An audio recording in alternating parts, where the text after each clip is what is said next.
우리 하나님의 나라 속성에 대해서 지금 시리즈 설교를 듣고 있습니다. 오늘도 우리 비유 가운데 특별히 장터에서 노는 아이들을 소재로 해서 이 시대에 영적으로 화석이 되어버린 그런 사람들을 지적하고 당시에 복음을 그렇게 반대하는 사람들을 지적하시는 주님의 메시지를 통해서 하나님 나라 속성을 좀 우리가 접근해 보려고 합니다.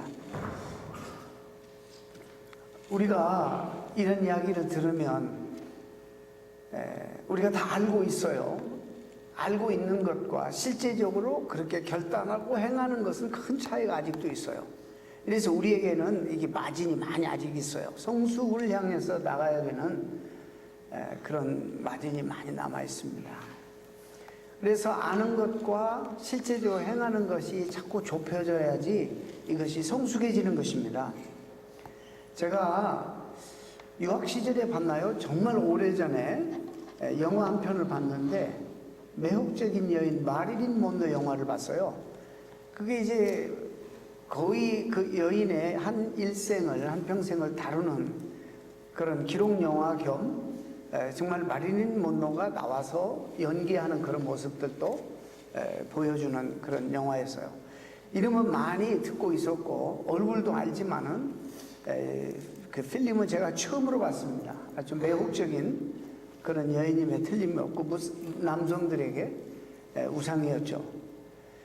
근데 그 영화에서 이 여인이 그 당시의 돈으로 2조를 벌었어요. 그러니까는 어마어마한 부를 누리고 또 남성들의 그런 선망의 대상이 되는 그런 여인이 이쁘기도 하고. 근데 그 마지막에 마릴린 먼로가 보여주는 그 마지막의 삶을 보면은 돈이 많으니까 카운터탑, 목욕실 이런 거 전부 황금으로, 진짜 금인지 그러겠죠. 돈이 많으니까 그렇게 다 꾸리고 호화롭게 어마어마하게 그런 호화로운 삶을 사는데 외로워서 잠을 못 이루고 허탈해서 인생이 괴로워하는 이런 모습을 제가 그 영화를 통해서 확인했습니다. 지금처럼 약이 좋으면 뭐 작게 한두 알 털어넣지만 그때는 약이 안 좋으니 수면제를 계속 늘리다 보니까 수면제를 많이 복용해야지, 넣어야지만 저녁에 잠을 이룰 수가 있었습니다. 결국에 그 여인은 남들이 가장 부러워하는 가장 높은 인생에서의 탑 클래스 모든 것을 누렸지만은 그러나 수면제 과다 복용으로 그 수면제 때문에 죽습니다. 우리가 참 이 사탄이 역사한다는 게 뭐냐면 이런 이야기를 들으면 우리 마음속에 나 그렇게 해서 죽어도 좋으니까 그런 인생 한번 살아봤으면 이런 생각을 또 하는 사람이 있다니까요. 이것이 어떻게 정상적인 사람입니까? 이건 사탄의 역사라고 봅니다. 우리가 가보지 않은 길이라도 수없이 많은 사람들이 그 길을 가고 이 길이 허무하고 헛되고 허탈하고 무의미한 인생이라는 것을 수없이 고백하고 인생 말년에서 후회하고 그런 길들을 우리에게 알려줬는데 성경에도 지혜자 전도서가 수없이 이야기를 했는데도 우리 귀담아 듣지 않아요. 또 많은 경우에 우리가 하나님의 나라에 속해 있으면 하나님의 통치와 다스림의 방법과 또 이 세상 살아가는 방법은 두 원리가 상충된다는 거 다 알아요. 우리가 어디에 속해 있는지도 알고 어떻게 살아야 되는지도 아는데 그냥 무기력해요. 이 세상 속에서 그냥 같이 가요. 불안해해. 그렇잖아요. 여러분 오늘도 얘기하겠지만 세례 요한이 정말 그 회개의 메시지를 증거할 때 불편한 거예요. 자기들의 죄를 지적하니까 좀 놔두지. 그걸 지적하니까 불편한 거예요. 그래서 불편해서 세례 요한을 미워하고 증오하고 악담을 하고 저주하고 이런 내용을 오늘 우리가 한번 들으면서 내가 하나님 나라에 속해 있는 하나님 백성이라면 과연 어떻게 생각하고 어떻게 결단하고 어떻게 살아야 될 건가. 또 우리 가운데 지금 당장은 확실하게 그렇게 못 살지만 우리가 살아가야 되는 그런 방향과 삶의 내용과 이런 속성이 무엇인지는 적어도 알아야 돼요. 그래서 여러분들이 적어도 나는 잘못 살고 있구나, 내가 이렇게 살아서는 안 되겠구나, 이 방향을 향해서 내 삶을 점점 좀 방향 전환한다고 삶을 주님 앞에 내어드려야 되겠구나, 이런 그 마음의 깨달음과 그런 결단들이 있어야지 하나님 백성이에요.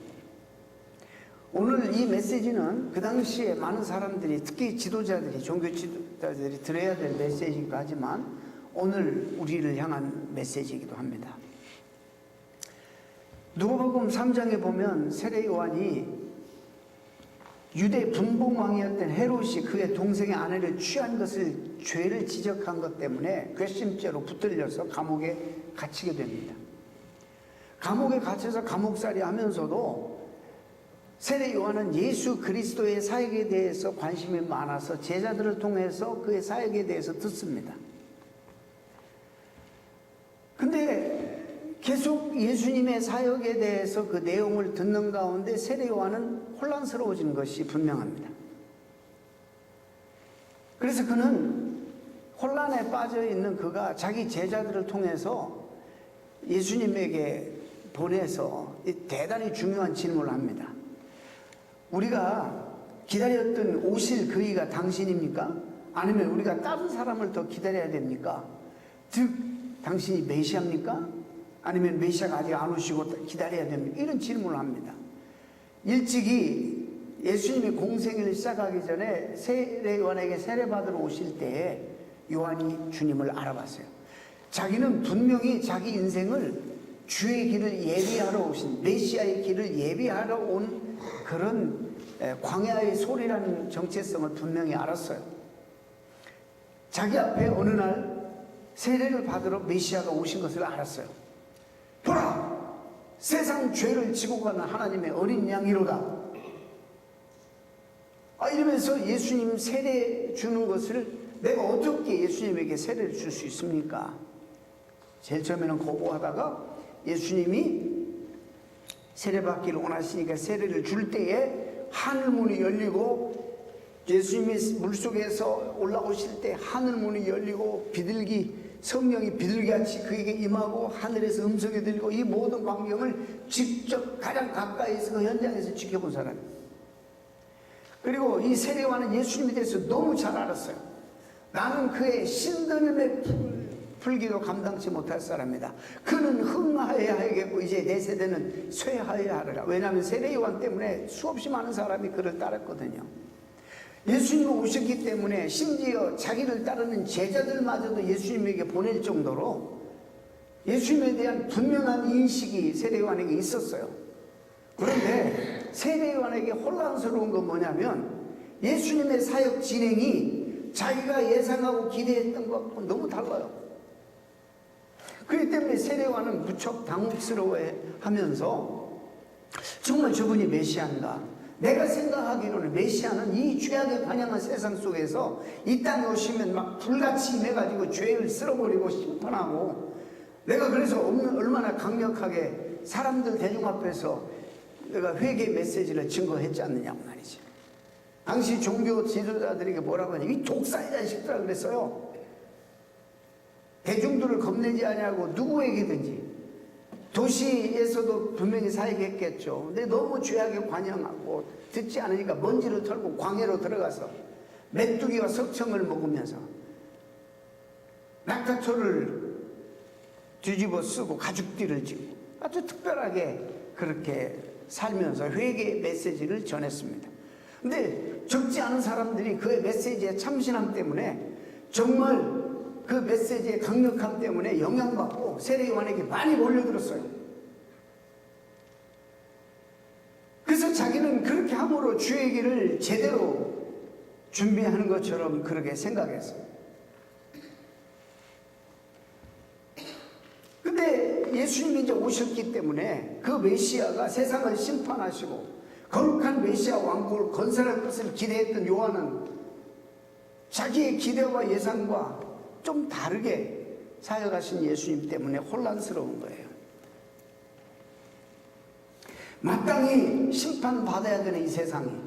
그러나 예수님은 죄인들을 불쌍히 여기시는 거예요. 특히 가난한 자들과 병든 자들을 불쌍히 여기시고 그들을 먹이시는 거예요. 그들을 친히 병을 고쳐주시는 거예요. 심판하고 그들을 하늘의 권세로 그래도 못마땅할 텐데 그러시는 거예요. 요한의 생각과 너무 다르게 복음을 전파하고 계셨습니다. 그런 이유로 요한은 혼란에 빠져서 제자들을 보낸 겁니다.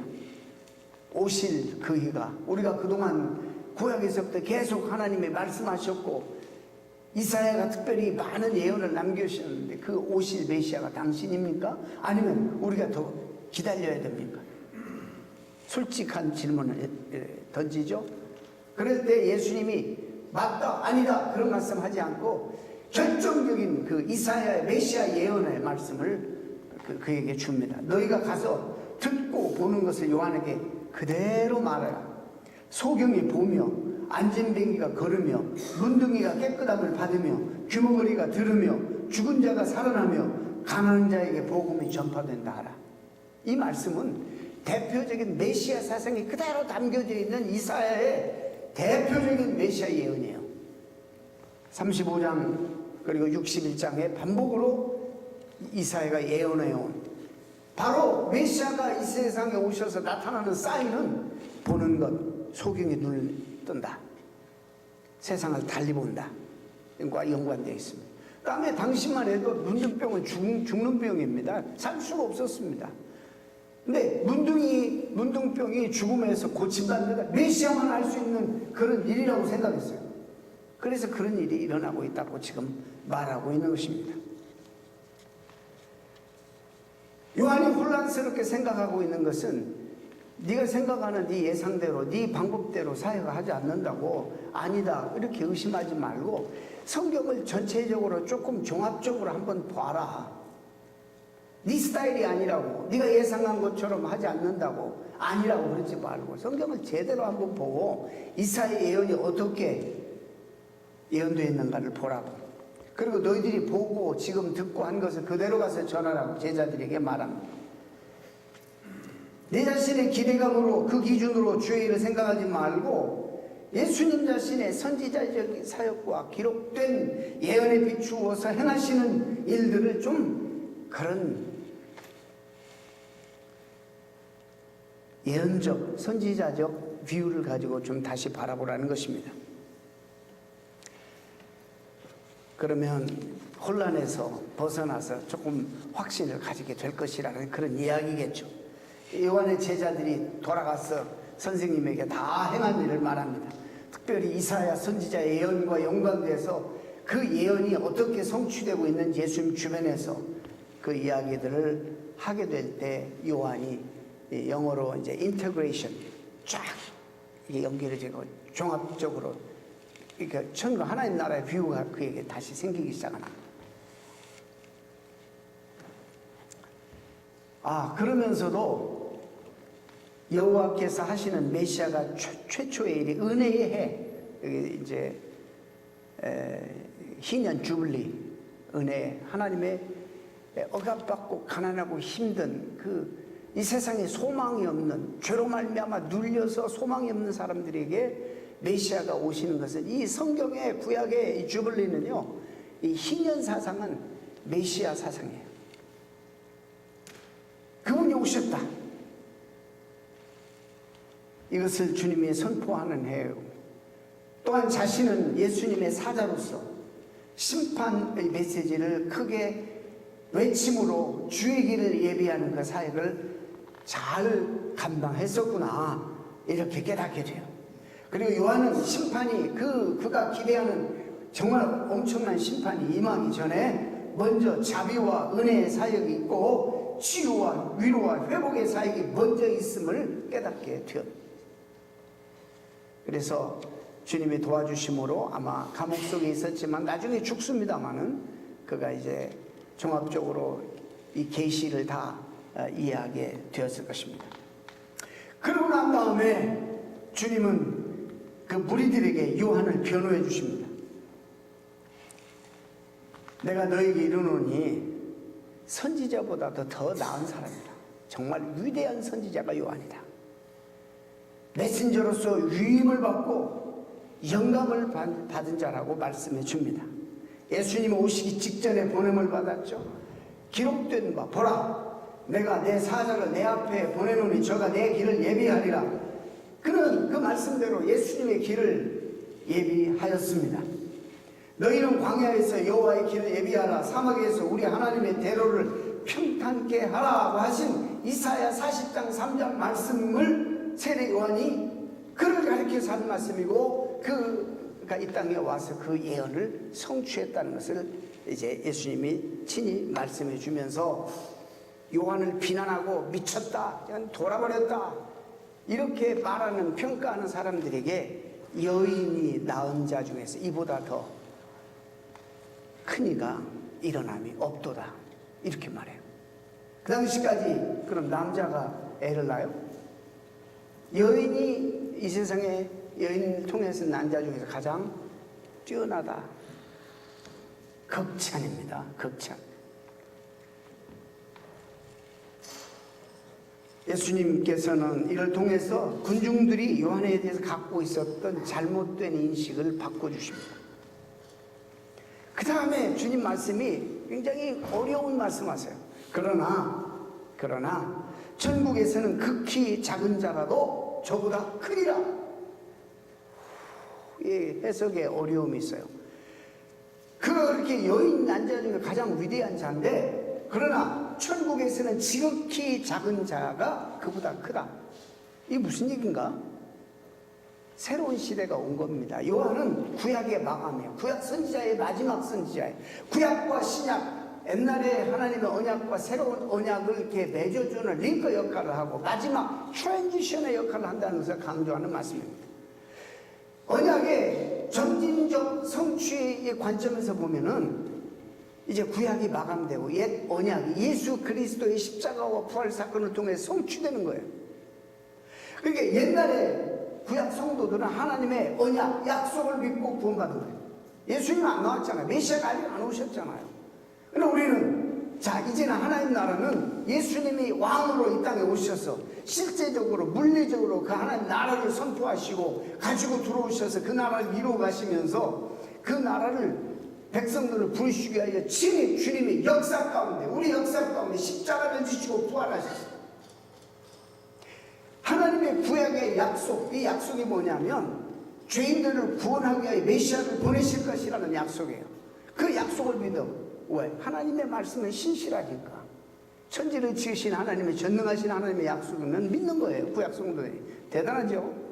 그러나 우리는 그 약속대로 주님이 오셔서 역사 가운데 주님이 그 약속을 성취하셨어요. 성취 전과 하나님의 언약 발전상, 점진적인 발전, 성취 전과 성취 이후의 삶과 다른 거예요. 그런 차원에서 이 말씀을 주님이 하신 거예요. 요한이 비록 다른 사람보다 바르고 깊은 통찰력을 가지고 있다고 할지만은 언약의 점진적 성취의 차원에서 요한 이후에 이제 구체적으로 그 왕이 이 땅에 오셔서 세우실 하나님 나라를 들어가서 직접 맛보고 경험하고 그의 통치와 다스림을 받는, 그래서 그보다 하나님의 나라 언약에 대한 더 깊고 넓고 깊은 이해를 가질 수 있다는 차원에서 천국에서는 지극히 작은 자라도 적은 자보다 크다 이렇게 말씀하시면서 언약 성취에 대한 시대적 큰 변환점, 트랜지션이라는 표현을 강조합니다. 구약의 마지막 선지자예요. 세례 요한은. 그리고 난 다음에 요한을 변호하시고 난 다음에 시대상을 두 비유로 말씀해 주십니다. 오늘 우리 집사님이 읽으신 그 말씀 16절 17절. 그래서 오늘은 사실 1절부터 쭉 읽었어야 돼요. 그래서 제가 설명을 한 거예요. 이 시대를 무엇으로 비유할고 비유컨대 아이들이 장터에 앉아서 제 동물을 불러 가로되 우리가 너희 위하여 피리를 불어도 너희는 춤추지 않고 애곡하여 너희가 가슴을 치지 아니했다 한 것 같도다. 당시 유대인들은요, 아무나 그렇게 살 수 없는 금욕적인 삶을 세례 요한이 살았어요. 참 금욕적인 삶을 살면서 회개를 촉구했습니다. 근데 이 받아들이는 사람은 그것을 말씀을 받고 회개하는 자도 있었는가 하면 못 받아들인 사람, 그걸 귀신들이 제정신이 아니야. 저거 누가 봐도 그 제정신이 아니야. 저게 무슨 정상이야. 이러면서 비난합니다. 그러면 정상적으로 자연스럽게 죄인을 영접하시고 함께 먹고 마시자. 또 뭐라고 하냐면, 보라, 이 먹기를 탐하고 포도주를 즐기는 사람이 세리와 죄인의 친구다. 이렇게 또 예수님에게 비난하는 거예요. 이런 핑계 저런 핑계 대면서 요한과 예수님의 전한 하나님의 나라의 복음을 배척하는 겁니다. 이들이 가만히 보면 어떤 사역 형태 때문에 복음을 받아들이지 않는 거 아니에요. 이런 방법으로도 사역도 하고 저런 방법으로 사역도 하고 그러는데, 여러분, 우리가 그러는 거예요.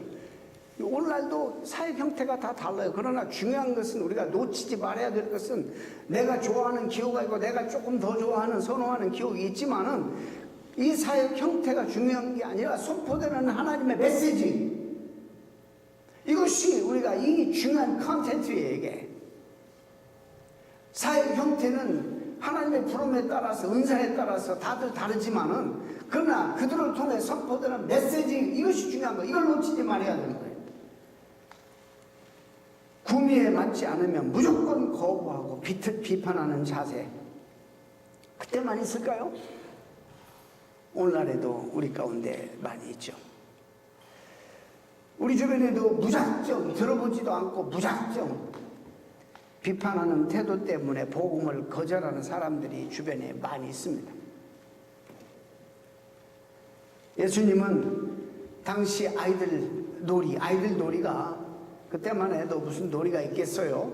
근데 어른들이 하는 걸 보고 따라하는 거예요. 결혼식에 유대 혼인 한 일주일 가는데 막 피리 불고 그러면 사람들이 춤추고 기뻐하며 따라가고, 이런 모습을 보고 자기들이 놀이를 만드는 거예요.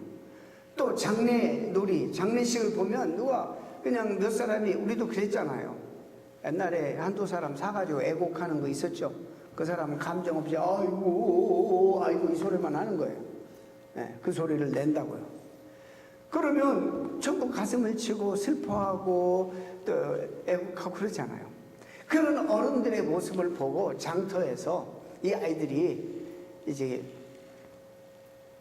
부모와 함께 장터에 나가서 하든지, 아니면 장이 끝나고 공터가 이제 넓으니까 아이들이 모여서 하는데, 한 부류의 아이들이 한쪽에서 이게 같이 와서 놀고 그래야 되는데, 여러분, 이 반응이 중요하거든요. 이 놀이라는 것은 반응이 중요하고 함께하는 것이 참 중요한데, 서로 장단을 맞춰줘야지 피차 재미가 나고 이러는데, 한 무리의 아이들이 끄떡도 않고 무엇에 정신이 팔려서 홀려있는지 그냥 멀쩡히 바라보고 무감각한 거예요. 무감각. 그래서 이 아이들이, 야, 저 아이들도 부르자 해가지고, 네가 필히 불어, 그래 나도 부르자, 그렇게 우리가 그 게임함에 애 오도록. 그래서 이 게임을 열심히 하는데 거들떠보지도 않는 거예요. 안 오니까, 야, 그럼 우리가 상여놀이 하자. 이게 게임을 바꿔서 또 하는데 전혀 반응이 없는 거예요. 관심이 없습니다. 이것을 비유해서 영적인 무감각 상태의 사람들을 지적합니다. 당시 세례 요한의 회개 메시지에 가슴을 치고 회개로 반응하는 사람들도 있었는가 하면은, 대신에 오히려 그의 극기 생활에 그 유별난, 그렇게 믿어도 그렇게 유별나게 믿어야 되나? 이렇게 시작하더니 나중에는 정상이 아니야, 고개를 흔들면서 귀신 들렸다고 그러면 악평을 하는 거예요. 말씀드린 것처럼 반면에 예수님은 생명과 천국과 소망을 주는 이 복음의 나팔을 불고, 마치 오늘 본문에 얘기한 것처럼 복음의 피리를 불었지만 여기에 맞장구 쳐 춤추는 무리들이 없었어요. 다 냉소적이고 무감각해요. 죄인들과 함께 하시고 그들을 불쌍히 여기시고 그들을 식탁에 초대하시고, 그런 모습을 보고 먹기를 탐하고 포도주를 즐기는 사람이고 세리와 죄인들의 친구라고 배척합니다. 요한의 경건한 생활을 배척합니다.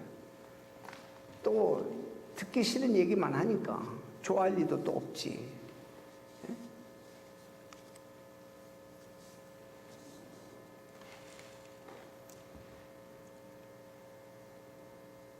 요한은 금욕적인 생활을 하고 예수님은 보통 사람처럼 낮은 자들과 오히려 같이 잡수시고 어울렸습니다. 심지어 세리와 창기들과도 어울려 지냈습니다. 사람들이 그걸 싫어하는 거예요. 극진히 싫어하는 거예요. 이렇게 살면 그렇게 산다고 비난하고 저렇게 살면 저렇게 산다고 비난하는 사람들. 이 시대의 사람들이에요. 그때만 있겠어요? 어느 때든지 다 있습니다. 하나님 나라와 연관되어 두 가지 형태를 오늘 말씀하시는데, 세례 요한은, 자 보세요. 제가 한번 비주얼하게 여러분들에게, 자 하나님 나라가 예수님 때문에 이 땅에 도래돼서 오게 되었어요. 근데 세례 요한은 아직은 이 밖에서 이 나라를 가리키면서 이 나라에 들어가야 된다, 들어가려면 회개해야 됩니다, 이렇게 말해요. 예수님은 그 나라를 가지고 오셔서 하나님 나라를 직접 소개하는 거예요. 천국이 왔다, 가까이 왔다. 요한은 천국 우리에게 오고 있다. 예수님은 이미 와 있는 천국을 전하셨습니다. 그런데 두 가지 다 받아들이지 않습니다. 성경에 요한 켈빈이 쓴 기독교 강요에서 또 J.I. 패커라는 사람이 하나님을 아는 지식에서 결론이 뭐냐면, 하나님을 알면 나를 아는 거예요. 내가 누군지 몰라 그 전까지는. 성경의 정의는, 지혜롭고 어리석은 사람의 정의는 지혜의 근본이 여호와를 아는 거예요. 어리석은 자는 하나님이 없다 하도다. 이게 어리석고 지혜로운 그 성경은 그렇게 정의합니다. 다시 말해서 성경은 어리석은 건 뭐냐면, 인생에 있어서 가장 중대한 질문, 궁극적인 질문을 하지 않고 묻지 않고 살아가는 것이 어리석은 사람이라는 거예요. 우리는 내일 일이 어떻게 될지 몰라요. 우리 보험상가에 언젠가 지난주에도 얘기했죠. 우리 미래는 하나님이, 주님이 hold our future. 우리는 내일을 몰라요.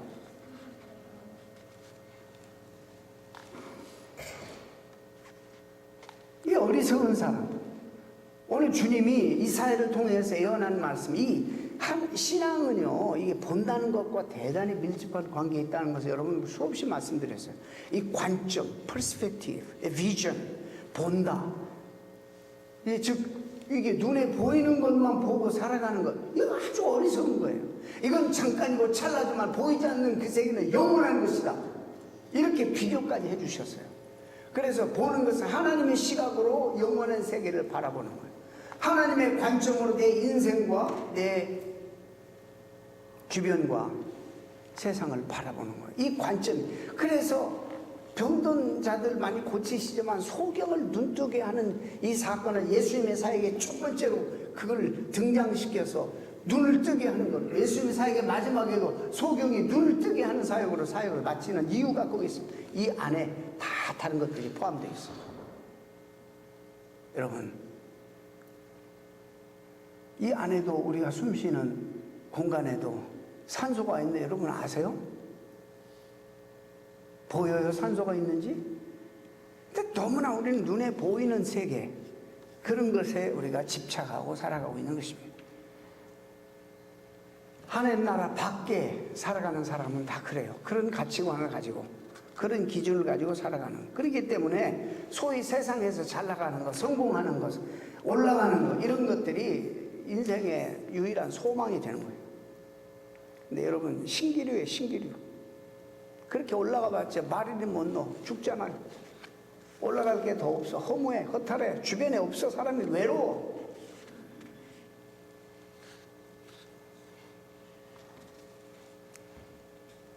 주님 주시는 하나님 나라가 내 현실이 되고, 바로 내가 그 안에 들어와 있고 하나님께 속해 있다는 사실을 알게 되면 세상 사람들이 추구하고 바라는 것들이 내가 추구할 진정한 목표가 아닌 것을 알게 됩니다. 세상에서 더불어 살기 때문에 필요하죠. 다 필요해요. 같이 어울려서 더불어 살아야 돼. 그러나 이것이 우리가 추구해야 될 궁극적인 목표가 아니라는 걸 알아요. 이것 때문에 더 소중한 거 놓치지 않는단 말이에요.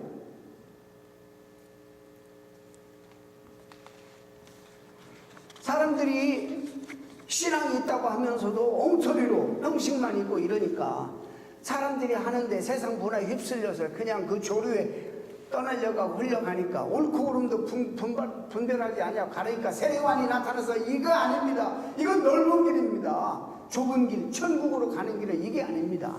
하면서 대중들에게 나타나서 회개의 메시지를 외치는 거예요. 듣기 싫죠?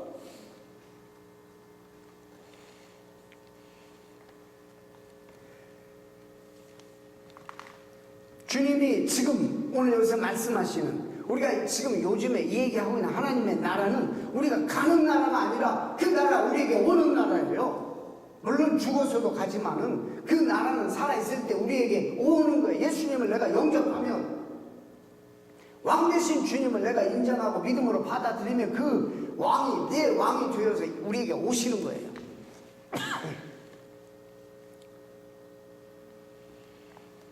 지금 여기서 이루어지는 거예요. 영생이 죽은 다음에 가는 것이 영생이 아니에요. 지금도 하나님과 함께 살아가는 게 영생이에요. 그것을 바울은 잘 얘기해요. 갈라디아 2장 20절에 이제는 내가 십자가와 함께 못 박혔나니 이제 내가 산 것이야 내 안에 그리스도께서 사신 것이라. 나와 주님이 하나 돼서 산다는 거예요. 히브리 말로 이 야다라는 이 알다라는 이 단어는 여러 번 말씀 너무너무 중요한 그분에 대한 인포메이션을 말하는 게 아니라 그분을 경험하는 거예요. 마치 신비스럽게 부부가 남들이 모르는 아는 경지에 이르는 것처럼 주님을 내가 경험하는 거예요.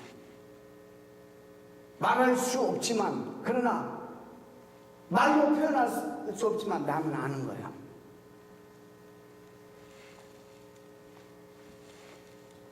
남편이 아내를 알듯이 그보다 더 정확하게 확실하게 아는 하나님에 대해서 인포메이션 아는 게 아니에요.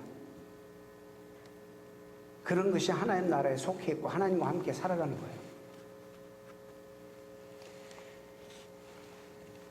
오늘도 영적으로는 하나님 나라에 들어와 있으면서도 무감각한 채 영적이 화석이 되어버려서 감동 없이 사는 사람들이 적지 않아요.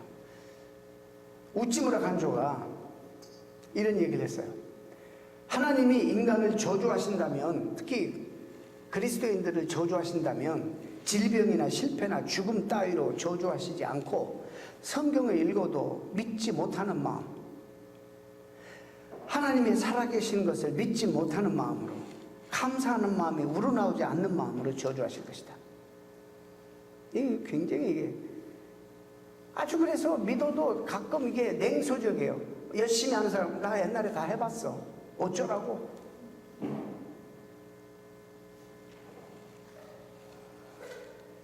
여러분, 이것이 이 하나님과의 바로 이런 관계 속에서 그분이 주시는 말씀과 그분과 함께하는 삶이 감동이 있어야 돼요. 감동이. 그래서 그건 은총이고 축복이에요. 여러분, 성경은 한 번도 우리에게 일상적인 것을 버리고 특별하게 살라고 요구한 적이 없습니다. 일상이 우리의 신앙생활이에요. 신앙을 따로 하고 사회생활을 따로 하라고 말씀하신 적이 없습니다. 교회생활을 따르고 사회생활을 따로 하라고 이렇게 말씀하신 적이 없어요. 여러분, 이원론, 이 분리되는 것은 이건 철저한 페이간 철학이고 페이간 종교예요. 이게 이방 종교입니다. 하나가 돼야 됩니다. 내가 아는 것, 말씀드린 것처럼 실천한 것과 아는 것은 하나가 되도록 노력해야 되는 거예요. 이게 성수계의 길로 가는 거예요. 성경은 과격한 이론론을 주장합니다.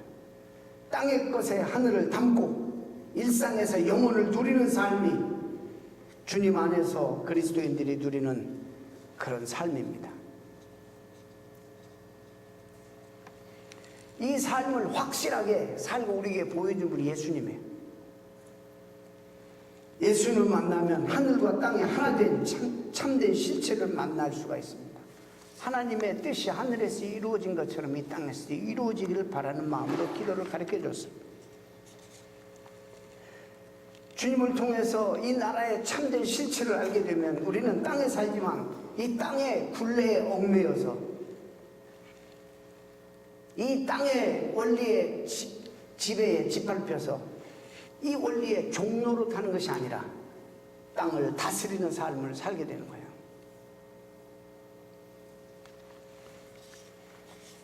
저는 십자가를 묵상할 때마다 이 십자가만큼 우리에게 연약한 것이 없으면서도 이만큼 이 세상에 가장 강력한 능력이 없다고 봐요. 그래서 저는 성경에 하나님의 사랑을 세례요한도 처음에는 좀 착각했어요. 진실된 사랑은 나타날 때, 그 사랑이 나타날 때 연약함으로 나타난다는 것을 우리가 보게 돼요.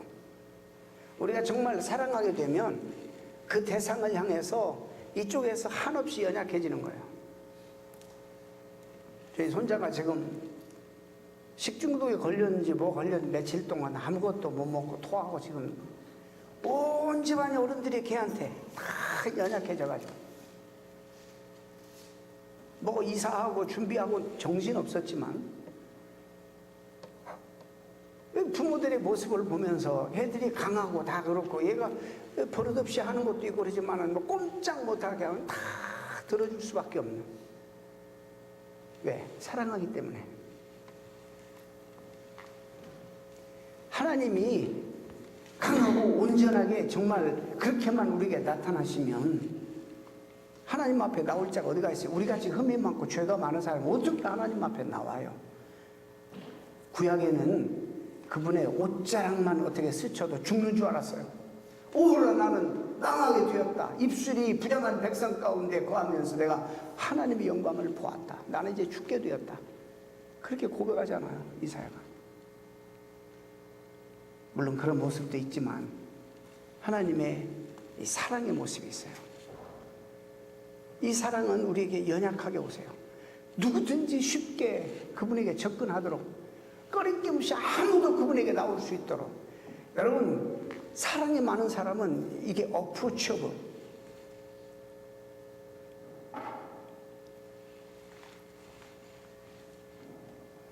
폼 잡고 무게 잡고 거룩하고 이렇게 안 해요.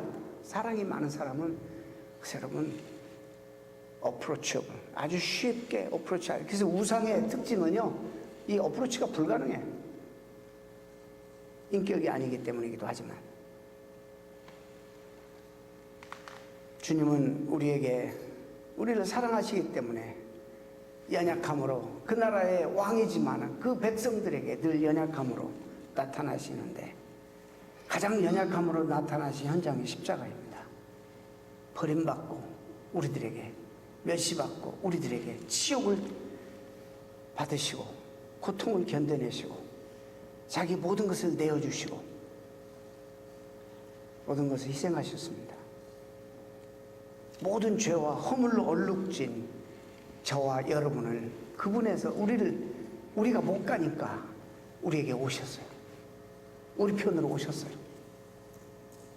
그래서 우리가 이것마저도 감당 못하니까 대신 우리의 죄를 지시고 십자가에 돌아가셨어요. 그러면서 우리를 부르시는 거예요. 내게 오라고. 수고하고 무거운 짐진 자들아 다 내게로 오라. 내가 너희를 쉬게 하리라. 그럼에도 불구하고 이 세대의 사람들은 무엇에 정신이 팔려 사는지 전혀 응답하지 않아요. 관심이 없어요. 어리석은 사람들이에요. 이러기까지 주님이 하늘 보좌를 부르시고 이 땅에 오셔서 나를 만나시고 이렇게까지 낮아지시고 내 편이 되셔서 다 포기하셨는데도 그리고 오라고 하시는데도 별 뾰족한 대안도 없고 방법도 없고 그냥 그 사는 모습이 다 뻔한데도 주님 앞에 와서 인생을 맡기지 않은 거예요. 이 시대의 사람들이.